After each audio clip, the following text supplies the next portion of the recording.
नमस्कार, मी संकेत Deshpande. Top news मराठीमध्ये आपलं स्वागत. मुख्यमंत्री आमच्या पक्षाचा झाला पाहिजे ही निश्चितच आमची अपेक्षा आहे.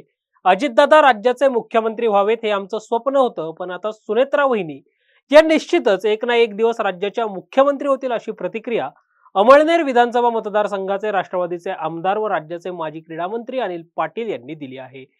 सोबतच देवेंद्र फडणवीस यांनी राज्यात विकासाचा डोंगर उभा केलाय. देवेंद्र फडणवीस यांना आमच्या कायम शुभेच्छा असतील असंही अनिल पाटील म्हणाले. महिला मुख्यमंत्री म्हणून महिला मुख्यमंत्री म्हणून आपल्या पक्षाच्या नेत्यांना मिळावा असं वाटत नाही. मुळामध्ये मुख्यमंत्री आमचा झाला पाहिजे आमच्या पक्षाची स्वाभाविक अपेक्षा आहे. सुरुवातीच्या काळात अजितदादा झाले पाहिजे याच्या बाबतीमध्ये नेहमी आमचे ते स्वप्न होते, परंतु आता अजितदादा नाहीये.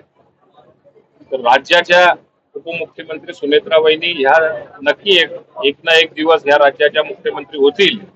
पण मुख्यमंत्री जर का व्हायचं असेल तर त्याला संख्येचं गणित लागतं आणि ते संख्येचं गणित राष्ट्रवादी काँग्रेस पार्टी नक्की येणाऱ्या काळात पूर्ण करेल. आणि मला असं वाटतं की त्याच्या माध्यमातून वहिनी या मुख्यमंत्री या राज्याच्या होतील. सरकार म्हणून काय मागणी करणार का?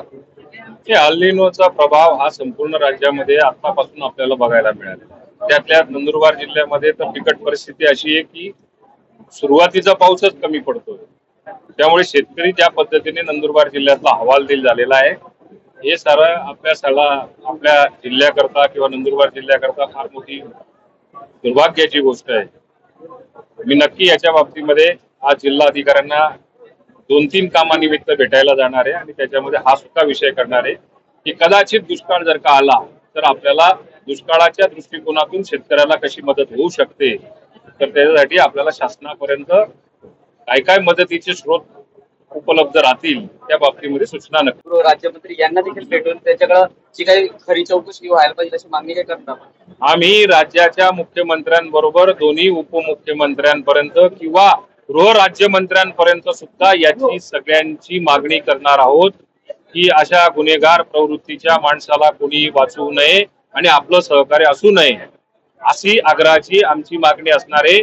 पण मला माहिती आहे की या राज्य सरकारमध्ये असा एकही मंत्री नाही किंवा एकही उपमुख्यमंत्री नाही की तो चुकीच्या माणसांना पाठबळ देईल. आपण देखील त्यांच्यासोबत काम केलेलं आहे, काय राहणार कसं आहे? आता या बाबतीमध्ये देवेंद्र फडणवीस साहेबांनी ज्या पद्धतीने राज्याचा विकासाचा एक डोंगर उभा केलेला आहे, जे इन्फ्रास्ट्रक्चर महाराष्ट्रामध्ये उभं केलेलं आहे आणि इन्फ्रास्ट्रक्चर मॅन म्हणून त्यांना जे संबोधलं जातं, मला असं वाटतं की देवेंद्र फडणवीस हे राज्याचे सर्वोत्कृष्ट मुख्यमंत्री म्हणून आतापर्यंत आपल्याला बघायला मिळालेले.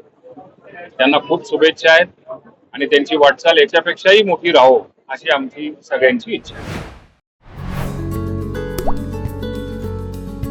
आता जोकासू STP या अत्याधुनिक जॅपनीज तंत्रज्ञानाने सुसज्ज quick installation, energy efficient, noiseless blowers, low maintenance या आणि अशा वैशिष्ट्यांनी परिपूर्ण जोकासू STP तंत्रज्ञान प्रकल्प उभारणीपासून ते विक्री पश्चात समाधानकारक सेवा देणारी, भारताबरोबरच परदेशात देखील प्रकल्पांची यशस्वी उभारणी करणारी company Deccan water treatment private limited.